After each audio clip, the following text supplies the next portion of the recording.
La muse du jour, bonjour. Alors aujourd'hui, nous accueillons un vrai clown. Bon, vous allez voir, on va s'expliquer. Tout d'abord, je me présente, je suis Lionel. On m'a dit beaucoup de choses. Oui, tu parles de plein de sujets, mais tu te présentes pas. Bon voilà, moi je suis Lionel. Et puis avec moi, j'ai Nicolas. Donc on m'a demandé, oui, c'est qui cette voix suave qu'on entend à côté de toi? Oui, j'ai dit, c'est Nicolas. Voilà. J'aime bien quand tu me présentes avec une voix suave. Voilà, donc Nicolas qui m'aide, qui est mon mentor. Tu parles, ouais. J'appuie sur les boutons derrière. Voilà. Et donc aujourd'hui. Donc j'ai présenté comme ça, c'était un peu lapidaire. J'ai parlé de clown, mais c'est beaucoup plus que ça. Nous accueillons Marianne. Bonjour Marianne. Oui, bonjour tout le monde. Voilà, donc Marianne. Voix nettement plus suave, hein, tu remarqueras. Oui, nettement, mais pas si éloigné finalement. D'accord. Donc voilà, donc on va passer à la présentation. On va dire qui tu es. On va mettre notre à contribution à Nicolas qui va nous taper ça en direct. Donc voilà, nous voudrions savoir nom, prénom, profession, matricule. Non, ça c'est pour déconner. Numéro de sécu. Je m'appelle Marianne Clarac. Je suis comédienne et chanteuse. Et voilà, et je fais ce métier depuis un peu plus de 30 ans, donc je suis une jeunette, comme on doit s'en douter. En tout cas, les 30 ans, on les voit pas. C'est tout ce que je peux dire. Mais oui, donc est-ce que vous pouvez, pardon, je suis tout de suite un peu familier, faudra m'excuser. Est-ce que vous pouvez nous parler c'est quoi clown, et d'où ça vient? J'ai appris que ça venait des États-Unis, donc. Oui, les clowns. Non, le monde du clown, ça vient d'où ça vient? Ça vient de très très loin. Ah non, je parle du clown au sein de. Alors, au sein de l'hôpital. Mais est-ce qu'on le prend dans ce sens-là? Comme vous voulez. C'est vous qui choisissez. Je vous laisse faire. Donc, moi, je suis comédienne, chanteuse, et effectivement, j'ai rencontré l'univers du clown quand j'ai fait une école de théâtre, il y a quelques années de cela. C'était l'école Serge Martin, proche de l'école Lecoq, où on étudie pas mal l'art de l'improvisation, l'art du mouvement, et aussi le jeu masqué. Et dans le jeu masqué, il y a un masque qui est le plus petit masque du monde, c'est le nez. Et c'est le nez du clown. D'accord. Donc j'ai commencé à apprendre ce qu'était le jeu clownesque. Le clown étant un personnage très intéressant, ma foi assez difficile à aborder au départ, puisque l'idée c'est de mettre en lumière tous ses travers, tous ses ridicules, et d'en faire des plus. C'est-à-dire que si vous êtes gros, c'est génial pour un clown. Si vous avez mauvais caractère, c'est génial pour un clown. Et tout ça, il faut l'accepter, le mettre en lumière pour que l'on puisse rire de vous, et en riant de vous, ça permet aux gens de rire d'eux-mêmes. Une espèce de caricature. Voilà, c'est pas une caricature, c'est oser mettre à la lumière tout ce qu'on passe son temps à essayer de planquer dans la vie, socialement, et en faire des plus. C'est-à-dire de tout ce qui pourrait être considéré comme des moins, en faire des plus. En fait, c'est l'inverse du masque, je trouve, pour camoufler. Oui, voilà. En tout cas, c'est ce masque qui permet, à travers après le corps, le jeu, la mise en jeu du corps, de la parole, effectivement, de mettre en lumière tout ça. Oui, mais dans votre cas, je vous vois là, je vois aucun défaut. Alors, qu'est-ce que vous mettez en valeur comme défaut? Mais si, c'est gentil. Il est trop gentil. Oh là là. J'essaye de comprendre. Non, mais bien sûr, si, chacun a ses petits défauts cachés, ses petits trésors de défauts cachés. Et si, on est lymphatique, on est paresseux, on est grognon, on a un feu sur la langue, on est susceptible, voilà, tout ça, tout ce qui fait la nature de chacun. Il y a des plus, il y a des moins, et bien avec le clown, on apprend à faire des plus avec tous les moins. Ce qui fait qu'après, on est inattaquable, parce qu'on n'a jamais peur du ridicule, on n'est jamais de mauvaise foi, parce qu'on peut dire, oui, j'ai fait une bêtise, voire une grosse bêtise, je m'excuse, mais voilà. Et donc, ce qui fait qu'on arrive à être assez authentique. C'est un un bon chemin vers l'authenticité, le travail du clown. Voilà. Par contre, on ne le fait jamais au détriment des autres. Et non, justement, c'est ça toute la différence par rapport à une certaine forme d'humour qui tourne l'autre en dérision. Le clown, c'est se tourner soi en dérision pour faire rire l'autre. Donc c'est jamais contre l'autre. C'est vraiment soi qui est l'objet du rire. Et c'est ça qui est difficile d'ailleurs au début, et après qui est très libérateur. Ouais, il faut enlever son orgueil, quoi. Exactement.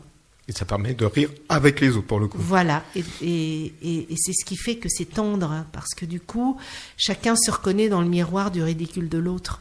D'accord. Oh là, quelle belle c'est phrase. beau, c'est magnifique. Ouais. Oh. Un petit peu empathie, quoi. Un peu, ouais. Voilà, et dans exactement. la formation, il y a philosophie aussi. Non, d'accord. Voilà, et donc tout ça pour dire qu'ayant fait ce travail de clown, à un moment donné, j'ai rencontré sur mon parcours, j'ai pas mal tourné dans des groupes vocaux, j'ai fait pas mal de scènes, etc. Toujours entre le théâtre et la chanson.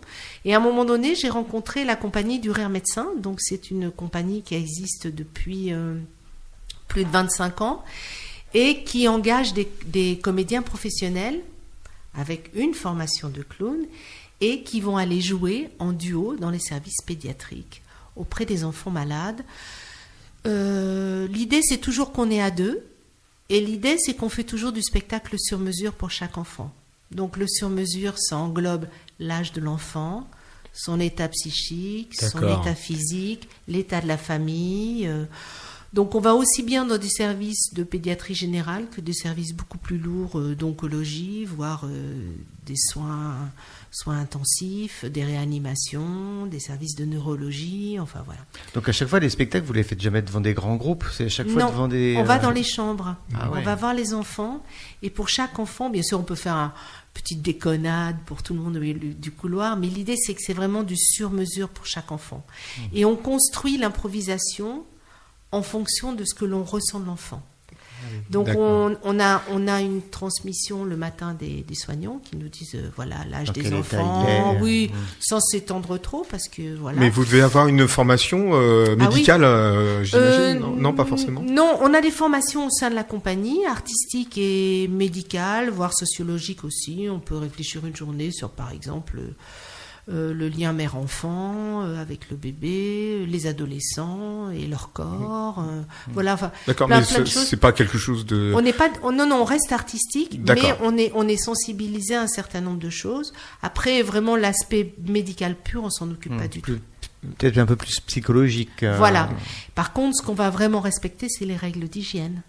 Puisqu'on va même dans des secteurs protégés, donc on va même par-dessus l'habit de clown, on va mettre les casaques stériles, les masques, les surchaussures, voilà, les gants, pour aller voir les enfants qui sont par exemple en greffe de moelle et qui sont dans un service hyper protecteur, parce que sinon ils peuvent attraper n'importe quel microbe qui passe. J'imagine que ça doit pas être simple de commencer.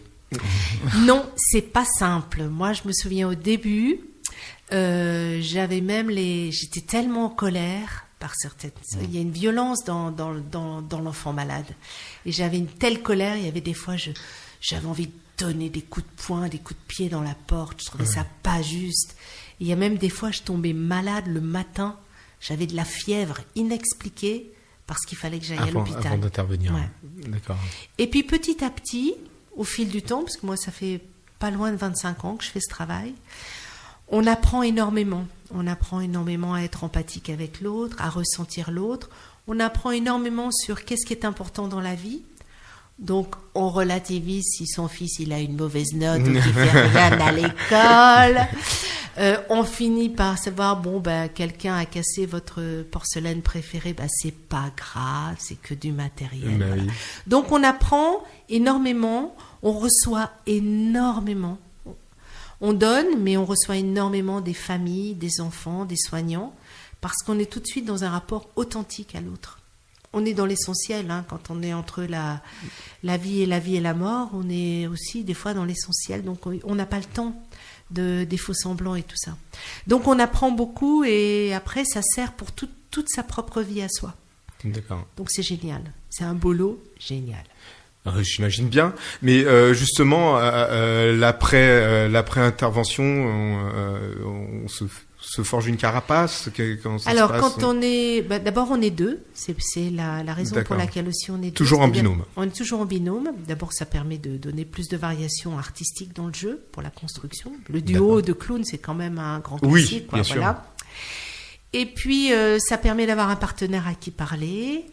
Et aussi, on a, au sein de la compagnie, on a tout un dispositif qui est mis en place pour les trop-pleins émotionnels.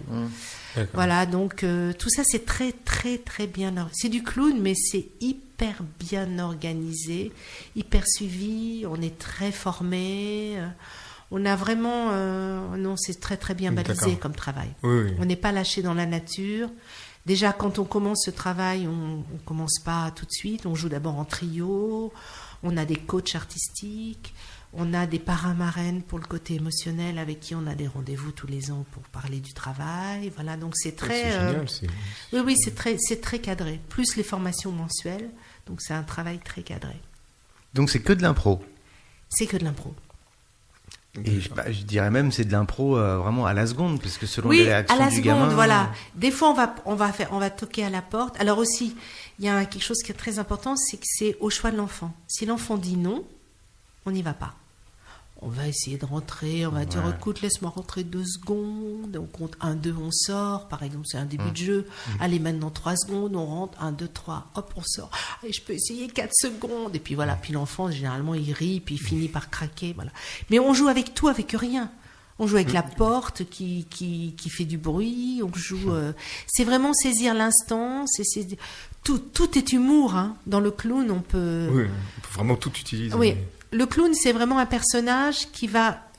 Tout ce qui est drôle dans le clown, c'est tout ce qui se passe avant l'action. Par exemple, il veut prendre une fleur, c'est tout ce qui va se passer avant qu'il attrape la fleur. Peut-être son lacet va être défait, peut-être il va se casser la figure, peut-être il va tomber son chapeau, peut-être au moment où il va prendre la fleur, quelqu'un va la prendre avant lui. C'est tout ce qui se passe. Donc, c'est toutes ces micro-situations de jeu qu'on va développer suivant l'âge de l'enfant. On va utiliser la musique, on va utiliser la magie aussi. Voilà, on a aussi plein de choses dans nos boîtes à outils. Ouais, voilà.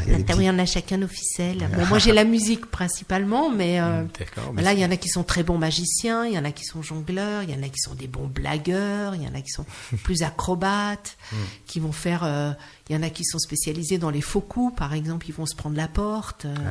Voilà, tous les gags possibles et imaginables qu'on peut voir dans le burlesque. Voilà. Pour déclencher le rire, quoi qu'il arrive. Exactement. D'accord. Le rire ou le sourire ou le mieux-être, parce que des fois on voit des enfants très fatigués. Donc, mais si on arrive dans la chambre, l'enfant il est recroquevillé sous ses draps, et que quand on sort, il est assis dans son lit, c'est aussi bien que s'il avait piqué un fou rire. Quoi. Jamais de clown triste? Non. Jamais. Mais par contre, un clown qui entend l'émotion. C'est-à-dire, si on tombe face à un bébé qui pleure, ou on va lui dire, oui, tu pleures, je reconnais que tu pleures. Pas dire, mais non, c'est pas grave, arrête de pleurer. Oui, bien sûr. Et pareil, ça va pas mal se présenter avec les publics adolescents, par exemple, et on va vraiment reconnaître leur état émotionnel. Et moi, des fois, je fais des chansons super émouvantes. Par exemple, j'aime bien faire... I believe I can fly. D'accord. Et j'aime bien faire cette chanson, voilà, pour les ados. Et à la fin, au lieu de dire I believe in me, je leur dis I believe in you. Et puis c'est tout. Et généralement, les ados, ils sont hyper touchés. On n'a pas ri, mais ils disent waouh, merci, c'était magnifique. On s'est compris. C'est pas de la tristesse, mais plutôt de l'émotion. Voilà, du partage d'émotions. Et des fois, il y a des gens qui ont plus besoin de ça, d'être reconnus dans ce qu'ils sont en train de vivre, plutôt que d'être amenés ailleurs. Donc ça, c'est avec le métier, on apprend toujours à faire au mieux. Mais c'est pas toujours la franche rigolade. Voilà. Pas forcément. Non. D'accord. Et alors, j'ai entendu parler effectivement du rire médecin. Et c'est quoi l'autre pendant? C'est musique et santé. Voilà. Alors, ce qui s'est trouvé, cette bête-là, donc, ce qui s'est trouvé, c'est que quand je suis rentrée au rire médecin, un peu plus tard sur la route, j'ai été contactée par une autre association qui travaille en milieu de soins, mais avec la musique. Et c'est l'association Musique et Santé. Donc, qui propose de la musique, mais vraiment au sens large, dans tous les lieux de santé. Alors là, on quitte la pédiatrie. D'accord. Il peut y avoir des interventions en pédiatrie, mais il peut y avoir de la gériatrie, les personnes âgées. Il peut y avoir des interventions dans le monde du handicap, auprès d'adultes, d'enfants. Et l'idée, c'est vraiment de se dire, la musique, ça fait partie de la vie.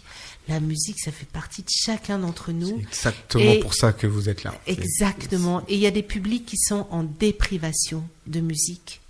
Alors, les gens qui sont isolés pour un temps donné, on est malade, on est à l'hôpital, on peut plus aller au concert, on peut plus, même des fois écouter même la musique qu'on écoutait chez soi. Et puis il y a aussi des lieux de vie où on est en déprivation de musique. Les enfants, par exemple, dans le monde du handicap, sont beaucoup en déprivation de musique, ou les personnes âgées. Et l'idée, c'est d'aller faire de la musique vivante auprès de ces publics-là, de proposer des mini-concerts, de proposer l'extérieur qui vient, un petit vent de l'extérieur qui vient à l'intérieur et qui donne une bouffée d'air avec la musique. Et donc là, tout type de musique ou c'est vraiment très ciblé ? Tout type de musique. Alors après, c'est une association qui intervient de différentes façons. Il y a donc des interventions musicales qui sont faites par des musiciens de l'association, comme moi. On en reparlera peut-être un peu plus loin sur la route. J'ai chanté pendant 10 ans néonatologie à Robert Debré. J'ai chanté dans des milieux des jeunes en situation de handicap, avec des personnes âgées, etc. Et puis il y a aussi la formation. On forme des musiciens qui voudraient intervenir en milieu de soins.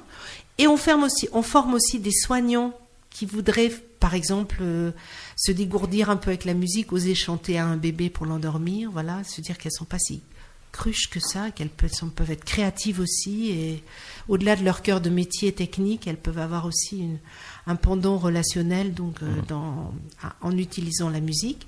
Et aussi, on peut aller à l'hôpital avec des musiciens très professionnels, entre guillemets, par exemple des musiciens classiques d'un orchestre.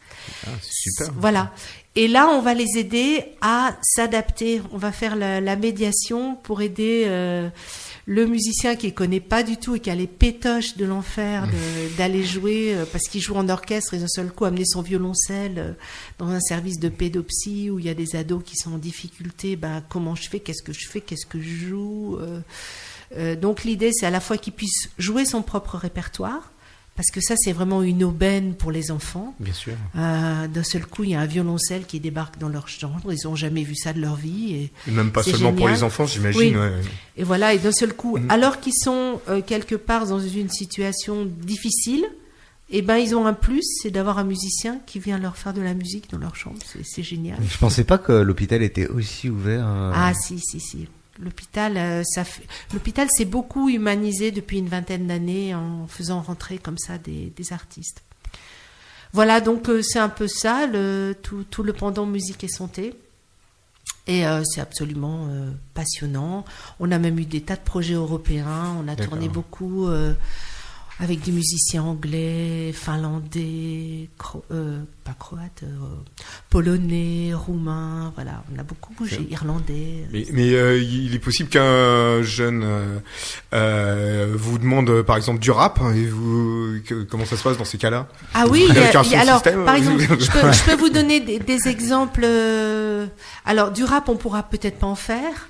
Mais par exemple, si on a un musicien classique, donc je reprends mon violoncelliste, qui est un petit peu dégourdi, pourquoi pas, il pourra dire aux jeunes, vas-y, fais-moi un rap, et il va l'accompagner. Ouais, une petite impro. Voilà, une petite impro avec le violoncelle. C'est ça aussi qu'on leur apprend aux musiciens avec qui on travaille, c'est comment s'adapter à la situation. C'est participatif. C'est toujours. Est-ce qu'il est que spectateur, l'enfant, ou c'est une excellente question. C'est un choix. C'est pour ça c'est lui qui choisit. Okay. Il choisit d'être actif ou participant, que ce soit pour le clown ou que ce soit pour la musique. C'est l'enfant qui choisit. Avec le clown, l'enfant, il peut devenir le chef des deux clowns. Il peut leur dire, toi, va t'exploser sur le mur. Ah ouais, et l'autre clown, il dit, tu vois, t'es obligé d'y aller parce que c'est lui le chef. Voilà. Ouais, c'est rigolo. Voilà, donc c'est toujours laissé à la liberté de celui pour qui on fait le concert ou le pour jeu. Pas le rendre. Voilà. Mais, et donc dans ces cas-là, est-ce qu'il peut y avoir des demandes particulières? Par exemple, si je suis un enfant qui viendrait du Congo, Voilà, qu'est-ce que vous auriez à me proposer comme chant? Ah, mais si tu viens du Congo, mon petit Lionel, je peux te chanter une chanson en lingala si tu veux. En lingala? Et vous savez faire ça, quoi? Lingala, quoi. Carrément. Oui, bien sûr. Ah bon? Bon, moi, j'aimerais bien avoir une preuve. Une preuve? Ah oui, parce que c'est pas de problème. Parce que c'est facile de parler oui, comme ça.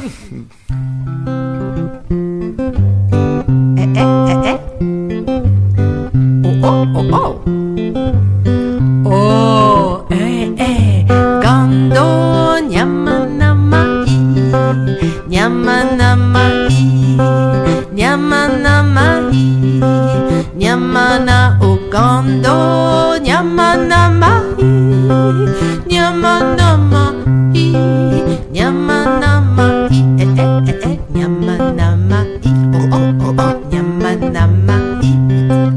Gando, c'est le crocodile.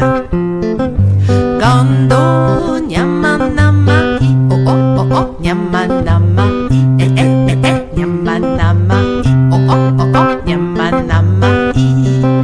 Et le crocodile, il est dans l'eau.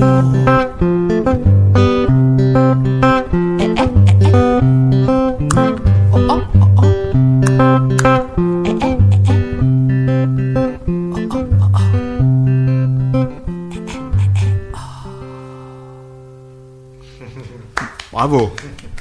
Alors, donc on a juste à appuyer sur un bouton et sur commande, vous distillez comme ça la musique. Ouais, pas loin, ouais. L'autre fois, j'ai recensé, hein. Je peux chanter dans 40 langues.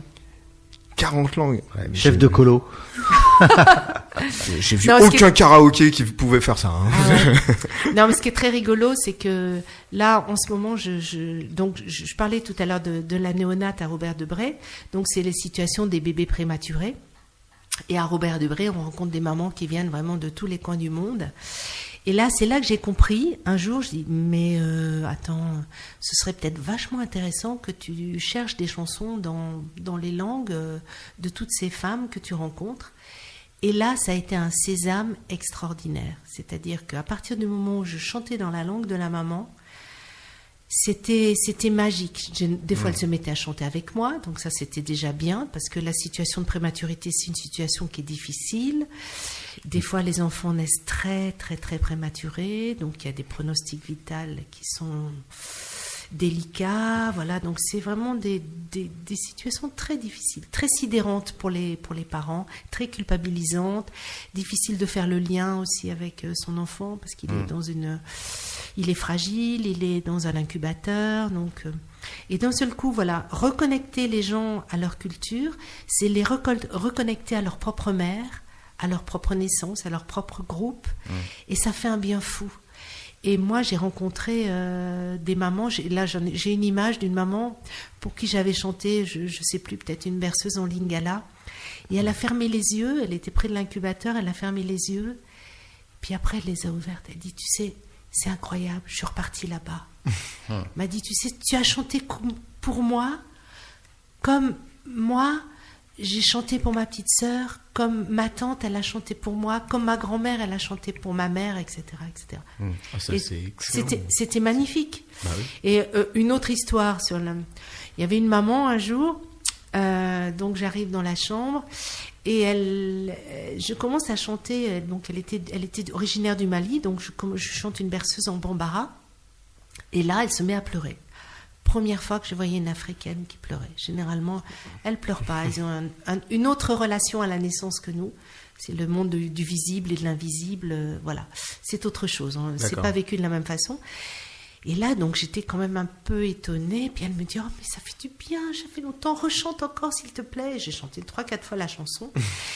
Et en sortant, donc, j'en parle à l'équipe soignante. Et donc, je découvre que cette maman est dans une situation précaire, très particulière, qui l'a amenée à un moment donné à faire une rupture avec les gens de son village au Mali, parce qu'elle est obligée de leur raconter quelque chose qui n'était pas la vérité par rapport à la naissance de l'enfant. Et donc, elle n'avait plus de contact. Elle s'était enfermée dans un mensonge. Et d'un seul coup, c'est comme si elle avait mis un paravent devant sa culture et sa langue. Et le fait que je chante, moi, j'arrive avec ma guitare, je chante avec mon petit accent de Clermont-Ferrand, je chante en bambara. D'un seul coup, ça l'a submergée. Et à partir de là, chaque fois que j'allais dans le service, elle me disait « Oh, tu sais, hein, j'ai chanté tous les jours la chanson, hein, et je fais chanter la psychologue avec moi. Tous les jours, on chante la chanson en bambara à mon bébé, hein. » Et voilà, et puis ça s'est fait, petit à petit, elle a pu récupérer son histoire, reprendre contact avec sa famille, raconter la vérité et se remettre sur ses pieds, en fin de compte. Ouais, vous avez ouvert une porte. Voilà, et elle était très balèze, hein. Elle avait tout à fait capable de se débrouiller toute seule et d'élever sa fille et tout. Et quelques temps après, genre 3 mois après, je la croise avec le bébé habillé en jaune canari dans la poussette, du gros yeux noirs, trop mimi. Oh, j'étais trop contente. Elle nous fait « Oh, Claire, mais comme je suis contente, tu sais, je chante tous les jours la chanson au bébé. » Alors je dis « Mais c'est formidable, on s'embrasse, j'admire le bébé, tout ça. » Puis je dis « Mais vous savez, je m'appelle pas Claire, hein, je m'appelle Marianne. » « Non, toi tu t'appelles Claire.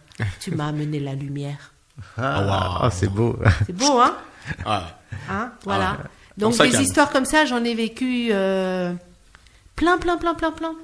Et aujourd'hui, pour le Rire Médecin, je travaille dans une autre maternité de la région parisienne. Et là, on travaille en maternité, on va voir les mamans. Et donc, je me sers de tout ce répertoire acquis pour essayer de chanter dans leur langue. C'est super. Mais justement, après tout ça, mais alors, qu'est-ce que ça apporte la musique? Pourquoi la musique? Pourquoi il pourrait y avoir plein d'activités? Et pourquoi la musique? La musique, c'est invisible, mais ça repeint les murs. C'est-à-dire que c'est très fédérant, la musique.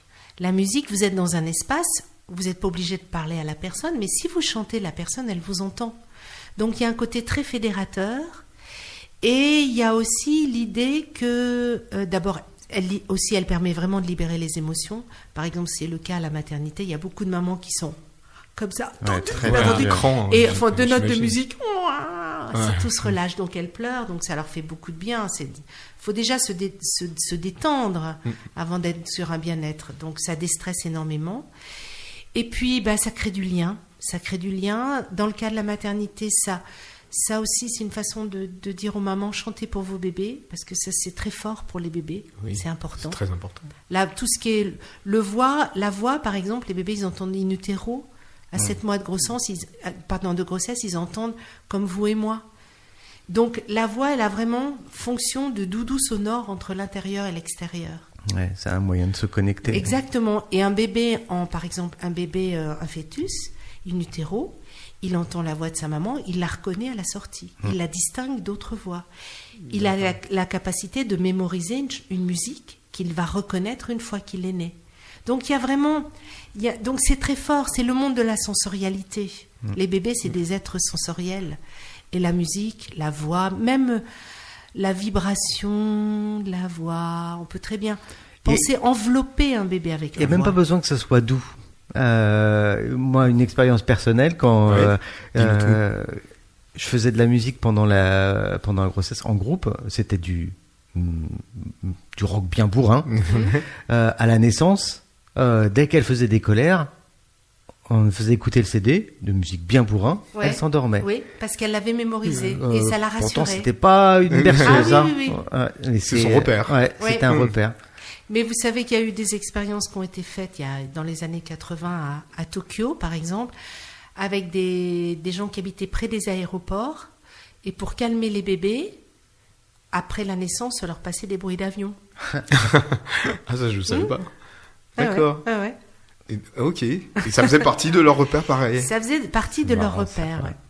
Voilà. Donc, la musique, c'est tout ça. Et puis, la musique, c'est la culture. Et c'est pas parce qu'on est à un endroit un peu fermé, même si c'est pour un temps court, des fois c'est pour des temps plus longs, eh bien, on a droit aussi à la musique, à la culture, à la vie. La musique, c'est la vie. Ça revient un petit peu à ta dernière émission où on disait que la musique était universelle. Oui, bien sûr. Il n'y a pas besoin d'être connecté par la langue aussi. La musique, simplement. Bien entendu. Et puis, comme on parlait justement de ces messes qui étaient en latin, effectivement, on n'est pas obligé de connaître tout le latin pour apprécier le morceau. Donc, j'imagine que ça même. C'est de la vibration, hein. Ben oui. La vibration, ça nous traverse de partout, tout le temps. Puis je vois ce qu'écoutent les jeunes ados.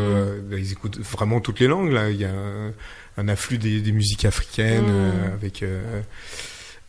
Ou même dans le rap, etc. Je fais pas une fixation sur le rap, hein, non. Pas de souci, mais c'est aussi identitaire aussi. Oui. Ça permet de se connecter à son identité, le pays de naissance, des choses comme ça, ou à une communauté, ou des souvenirs.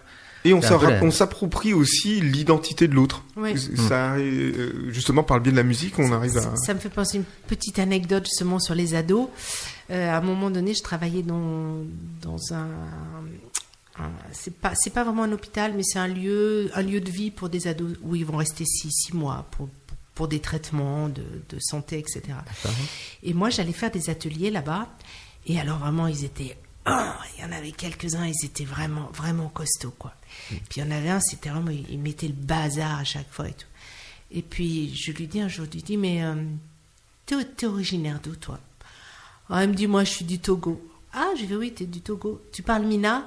Oh, qu'est-ce que tu dis, toi? Bah oui, je dis, tu parles Mina? Je dis, pourquoi tu parles Mina?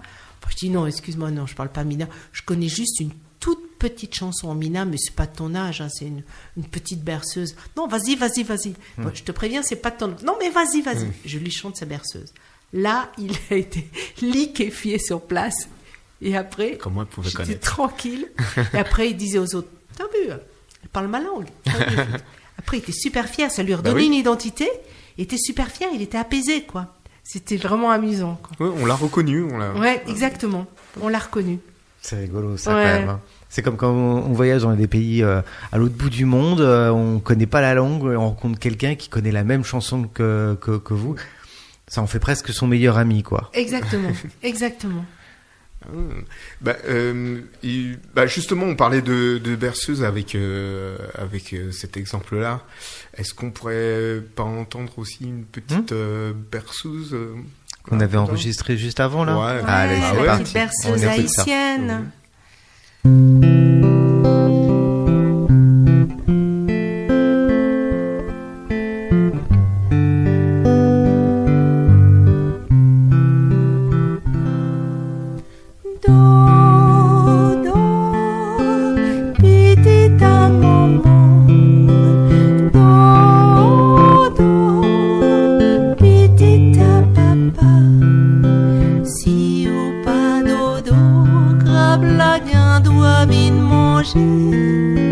Si titit pavlé dodo, crabe la va le manger. Maman, allez la rivière. Papa, allez pêcher crabe. Si ou pas dodo, crabe la guin doit vite manger. Si titit pavlé dodo, crabe la va le manger. Dodo titit, dodo titit, dodo titit. Crabe non calalou.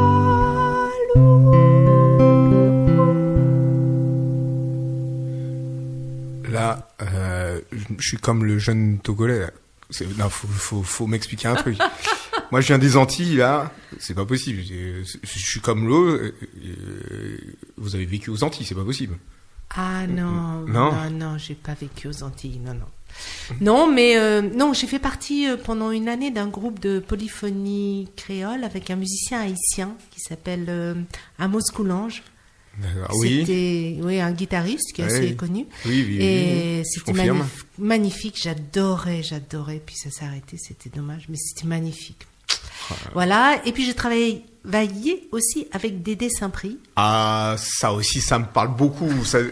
Dédé Saint-Prix, Nicolas, pour moi, c'est mon enfance. Si tu veux, les manèges étaient tournés à main d'homme. Ouais. Et au centre du manège, il y avait les musiciens qui tapaient le tambour et qui chantaient. Ah, c'est mieux que Disney quand même. Hein. Ah bah là, je peux te dire que Disney, etc. Moi, étant petit, je n'allais quand je revenais en métropole, je n'allais plus dans les autres manèges avec électrique. Hein. C'est celui-là que je voulais. Ah ouais, tu m'étonnes. Ah non mais la musique live, etc. Mais effectivement, hein, vous êtes un sacré déclencheur, hein, parce que ça me rappelle des choses alors il y a fort longtemps. Alors moi, Dédé Saint-Prix, j'ai eu l'occasion de le rencontrer donc avec Musique et Santé. Puisque Musique et Santé fait des projets, donc comme j'expliquais, avec des musiciens. Et il y a eu un projet dans le cadre d'un jumelage. Il y a un accord entre le ministère de la Culture et le ministère de la Santé pour débloquer des fonds sur des projets qui mettent en relation un organisme de santé. Ça peut être une maison d'accueil pour les personnes âgées, personnes en situation de handicap, un service, un hôpital, vraiment enfin, toute etc. population. Toute population confondue, et un lieu de culture. Là, c'était la Cité de la Musique. Plutôt classe. Hein. Voilà, qui nous a proposé de faire un projet avec Dédé Saint-Prix auprès d'un public dans un service de pédopsie, donc des adolescents qui sont là soit pour des difficultés psychiques, soit pour des maladies graves, genre maladies chroniques, vraiment des trucs très invalidants. Et donc, comme Dédé ne connaissait pas du tout le monde de l'hôpital, c'est moi qui l'ai accompagné. Pendant 2 ans, on a fait un projet, donc on allait une fois par mois à l'hôpital, on y allait 2 jours de suite. Et avec toute la culture de Dédé, de chansons, de rythme, la culture cheval-bois, les musiques traditionnelles, etc. Les percussions vocales aussi, genre net te connais, des coups de coude à la cona, des cona, net te... Voilà, tout un truc comme ça, donc avec toute l'authenticité de Dédé Saint-Prix. Et donc, on allait rencontrer les ados et on faisait 2 soirées. On avait décidé le soir parce que c'est le moment où ils étaient le plus libres. Vous voyez, c'est là aussi le sur-mesure. C'est à quel moment on intervient dans la journée. Pour les ados, on avait décidé le soir. Et donc, le 2e jour, on enregistrait tout ce qu'on avait appris et les ados avaient un CD. Oh, la classe. Mais moi, je rêverais de faire quelque chose avec Dédé Saint-Prix. Vous savez même pas là où vous avez mis les pieds, là. Et donc, j'ai appris beaucoup de choses avec Dédé. Là, je vais vous déifier. Là. Ouais. Déifiez-moi. Moi, je suis archi partant pour faire de la radio dans les hôpitaux. Hein. Je vous accompagne et tout. On fait des émissions avec eux. Ça serait super bien. Ouais. Et vous dites que vous aviez appris beaucoup de choses avec Dédé Saint-Prix. Alors, j'ai appris beaucoup de répertoires, de chansons créoles. Il le connaît, oui. J'ai appris beaucoup sur les percussions vocales aussi, parce que c'était quelque chose que je connaissais pas du tout. Et puis sur les rythmes aussi, tous les rythmes, voilà, parce que c'est un très bon flûtiste, mais c'est un très bon percussionniste aussi. Voilà. Très bon chanteur, très bon. Ouais, voilà. Donc le gars il énerve tout le monde. Voilà. Donc effectivement, comment j'ai travaillé 2 ans avec lui, j'ai eu l'occasion d'enrichir mon répertoire. Vous voulez pas nous la ramener Dédé Saint-Prix Il va un autographe. Alors carrément, même pas qu'un seul. Bon. Selfie, je me transforme en Bididette. L'autographe, tu l'auras. Lionel, c'est promis. Waouh. Après l'amener, c'est plus compliqué. Il habite très loin quand même là maintenant. D'accord. Ouais. Ok. Ouais, ce qu'on peut comprendre. C'est pas grave, il y a le téléphone, on peut l'avoir dans ton émission. Ouais. C'est un jour si c'est possible. Écoute, la prochaine fois que je le croise, je lui en parle. Ouais. Ça marche. Mais comment je vais me la raconter? Mais c'est un truc. Mais la famille, Dédé Saint-Prix m'appelle. Moi. Et j'ai l'impression que vous faites autant de bien aux enfants qu'à vous-même. Ah oui, complètement. Vous avez vu, moi, je suis explosée, moi. Ouais. Là, non, mais moi, je suis super bien. Ce métier m'a... Alors, je pense que j'avais une nature assez ensoleillée au départ, mais ça a fini c'est le sunshine tout le temps. Ah bah, ça se voit dans vos yeux. Hein. On n'a pas le droit de venir déprimé dans ces moments-là. Non. On n'a pas le droit. Et ce qui est formidable, c'est que, bon, bien sûr, moi, là, maintenant, j'ai passé 60 ans, donc ça va, je veux dire, les grosses galères de la vie, elles sont pour l'instant, a priori, plutôt derrière, quoi. On relativise beaucoup aussi quand on a un certain âge. Mais je peux dire que des moments où j'ai des grosses galères dans ma vie, comme j'étais obligée de retrouver le sunshine pour aller à l'hôpital, eh ben forcément on le retrouve. Hein. C'est des états, on se bascule dans des états. Ouais, le sourire amène le sourire, la joie. Exactement. Voilà. C'est pour ça que maintenant il y en a plein qui font du yoga du rire, des choses comme ça. Ah, ne me parlez pas du yoga du rire, j'ai horreur de ça.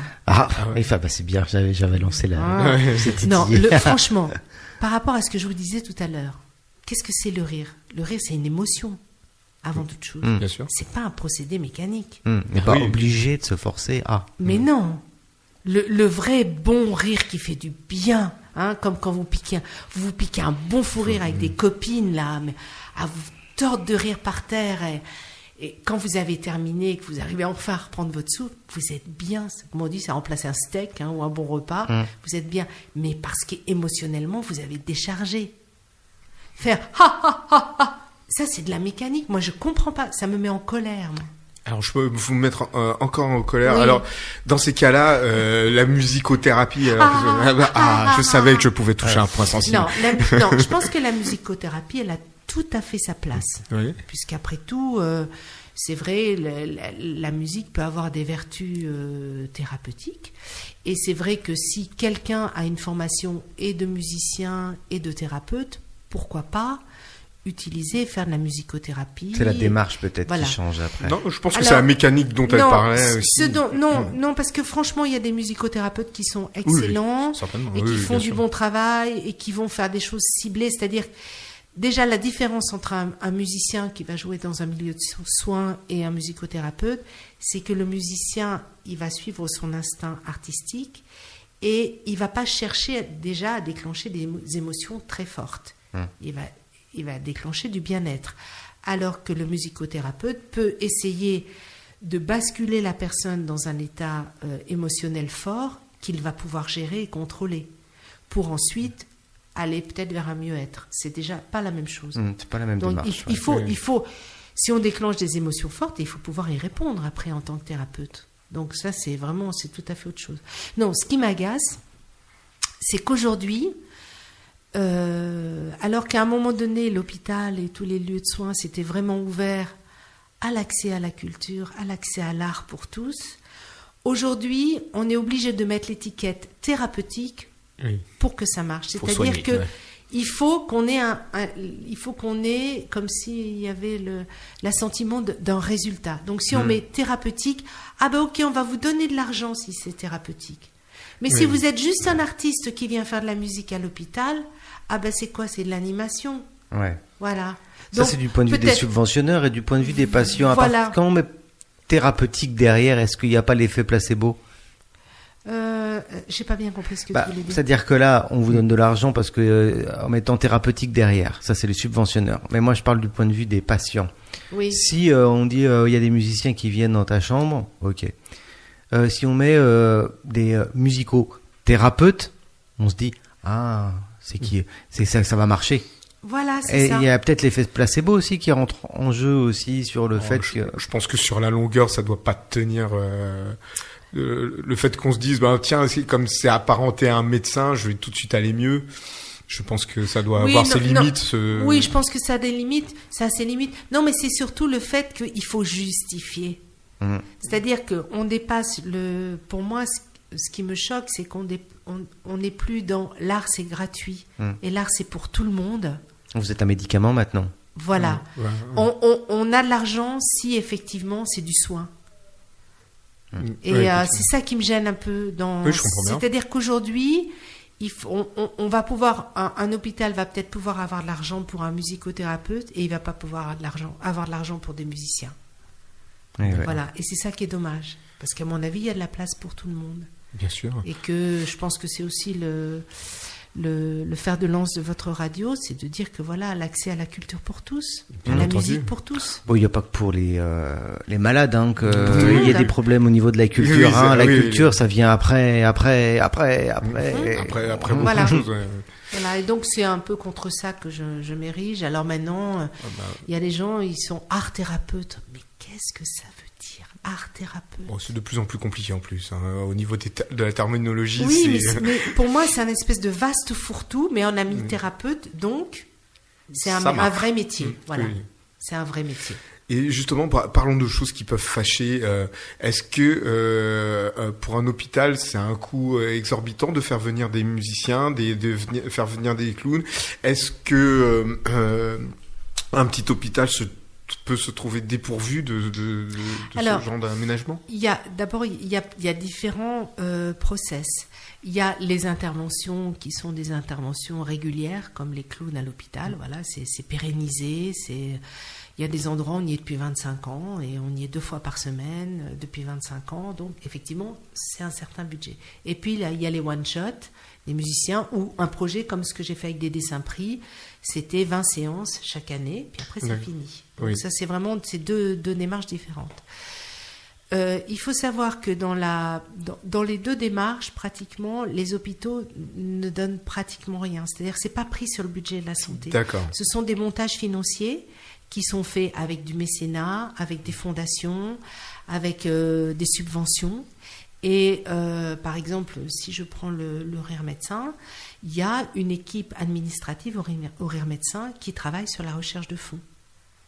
Oui. Et pratiquement on appelle ça un programme, le fait d'aller 2 fois par semaine dans un hôpital, tous les programmes sont subventionnés par cette recherche de fonds qui cherche tout azimut comme tout le monde, quoi, voilà. Oui, mais l'hôpital le donne très très peu. D'accord. Il y a des hôpitaux qui donnent un peu, mais c'est plus dans l'idée d'être dans un engagement, quoi, par rapport à nous. J'ai vu que dès le début, c'était effectivement du mécénat, il y avait carrément des banques. Oui, il y a eu plein de... Alors, il y a les laboratoires, après les mécènes, ça tourne, parce que ils sont contents, la première année, c'est tout neuf, ça leur fait pas mal de pub, voilà, puis après 2-3 ans, voilà, ils changent, après, puis c'est normal, c'est la loi du marché, ça fonctionne comme ça, quoi.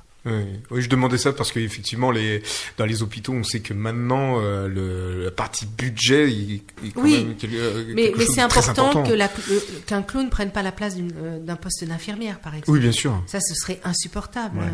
Sachant justement les problèmes de personnel qu'il y a dans les hôpitaux. Ouais, vous avez moins de soignants, mais vous avez des clowns. Voilà, non, ça, c'est pas possible. Forcément, c'est pas possible.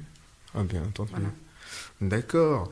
Mais alors, moi, d'une part, j'étais très honoré de vous accompagner à la guitare. Oh. Non, parce que en plus d'avoir une très belle voix, donc je dis pas ça juste pour mettre du cirage. Hein. Mais tout le monde l'a entendu, donc j'ai des témoins à travers les ondes. Hein. Et donc moi je trouverais pas mal parce que je sais que vous êtes aussi guitariste. C'est bien parce qu'il me vous voit, alors moi je le tutoie. Bon, bah, je peux tutoyer aussi. C'est parce qu'il est intimidé. Ouais, c'est justement ça. Donc, je suis prêt à prêter ma guitare. Ouais. Wow. Et puis, tu m'as parlé de Bambara.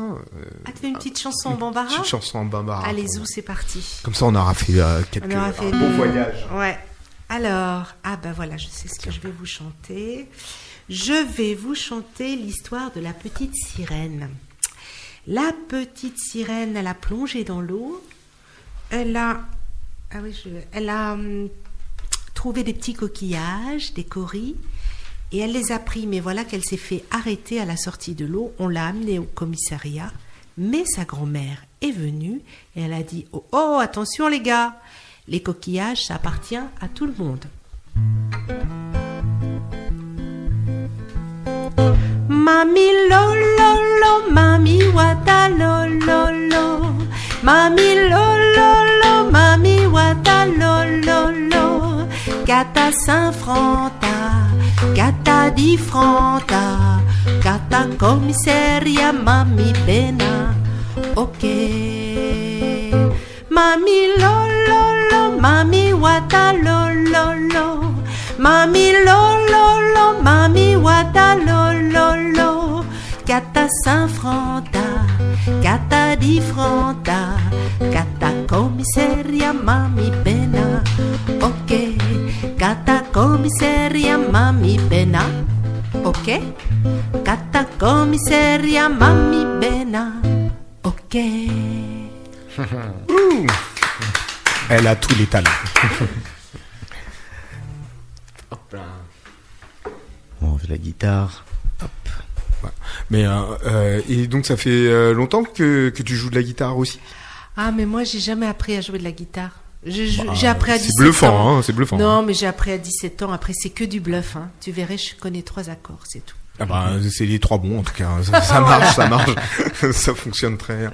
Mais en tout cas, je te remercie et parce que quand je t'ai demandé de venir à la radio pour parler de tout ça, tu es venu volontiers et ça cadre complètement à notre sujet. Pourquoi j'ai créé cette émission. C'est vraiment pour parler de la musique. Et de la musique à l'intérieur de la société et de montrer que c'est pas juste comme ça la musique, que c'est beaucoup plus important, même si c'est partagé par tous, etc. On voit les gens courir, ils ont quelque chose sur les oreilles, ils vont faire le sport, ils vont dans les transports, etc. Et ils vont aussi à l'hôpital. Ils vont dans ces endroits où c'est pas toujours facile a priori.